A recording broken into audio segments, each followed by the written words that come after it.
Part of the Ministry of National Diversity's celebrations of the life and influence of Nelson Mandela, a panel discussion was held at the National Academy for the Performing Arts to discuss his evolution from a revolutionary to a world icon.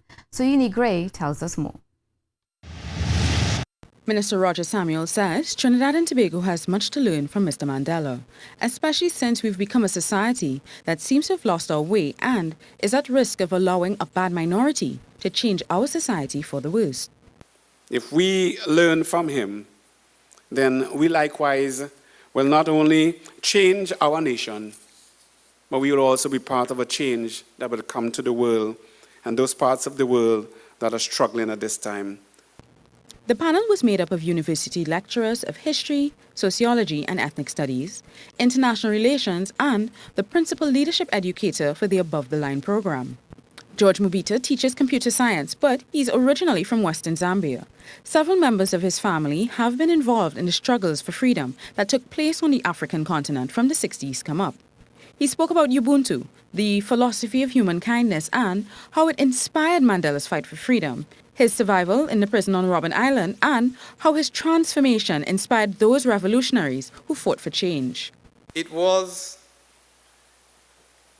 had it not been for the people he was with, he probably would not have made it. But let's hear how he put it, and I'm going to quote. "I was in the company of great men indeed. Some of them were qualified and talented than I am, and to sit down with them, to exchange views with them, was one of the most revealing experiences I have." Professor W. Andy Knight reminded the audience that Madiba wasn't always considered a hero and many countries refused to give his cause any support, political or otherwise, during his incarceration and immediately after his release.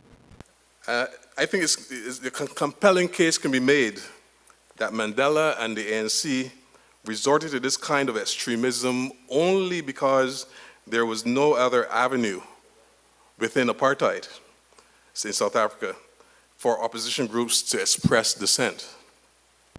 There seems to be no single answer to how Mandela became such a person of influence, but most agreed his evolution seemed to come from a place of purpose, and that's the message Minister Samuel wants this nation to learn.